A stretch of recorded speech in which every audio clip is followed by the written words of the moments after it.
सपनों की शक्ति। कई साल पहले राजस्थान के एक छोटे से गांव में अमर नाम का एक गरीब लड़का रहता था।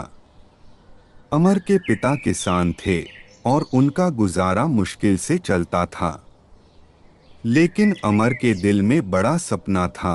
वह एक दिन बड़ा आदमी बनेगा और अपने परिवार और गांव का नाम रोशन करेगा। गांव में एक स्कूल था, लेकिन वहां पढ़ाई की सुविधाएं बहुत सीमित थीं। अमर को पढ़ाई का बहुत शौक था। वह हर दिन कई किलोमीटर पैदल चलकर स्कूल जाता। धूप हो या बारिश, वह कभी स्कूल से गैरहाजिर नहीं रहता। अमर को अक्सर दूसरे बच्चे चिढ़ाते और कहते, तू इतनी मेहनत क्यों करता है? तेरा तो किस्मत ही खराब है। किसान का बेटा किसान ही बनेगा। अमर ने उनकी बातों पर ध्यान नहीं दिया। उसके पिता ने उसे सिखाया था, बेटा, मेहनत करने वालों की किस्मत कभी खराब नहीं होती। सपने देखो और उन्हें सच करने के लिए पूरी लगन से काम करो। एक दिन गांव के पास एक मेले का आयोजन हुआ। वहां एक बड़े शहर से आए प्रोफेसर भाषण दे रहे थे। अमर ने उनका भाषण ध्यान से सुना।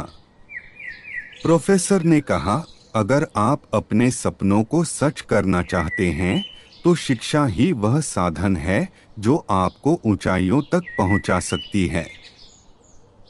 अमर को यह सुनकर बहुत प्रेरणा मिली। उसने और भी अधिक मेहनत करना शुरू कर दिया। सुबह खेतों में काम करता, दिन में स्कूल जाता और रात में लालटेन की रोशनी में पढ़ाई करता। कई बार उसे भूखा भी सोना पड़ता, लेकिन उसने कभी हार नहीं मानी। समय बीतता गया और अमर ने अपनी 10वीं की परीक्षा में पूरे जिले में पहला स्थान प्राप्त किया। उसकी मेहनत और लगन देखकर शहर के एक व्यापारी ने उसकी आगे की पढ़ाई का खर्च उठाने का वादा किया। अमर ने शहर जाकर पढ़ाई की और इंजीनियर बन गया। कुछ सालों बाद अमर अपने गांव वापस आया, लेकिन इस बार वह एक सफल इंजीनियर के रूप में।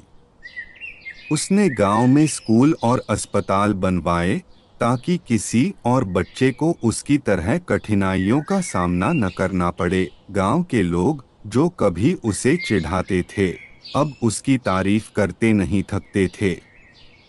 शिक्षा, सपने देखना हर किसी का अधिकार है, लेकिन उन्हें सच करने के लिए मेहनत, लगन और धैर्य जरूरी हैं।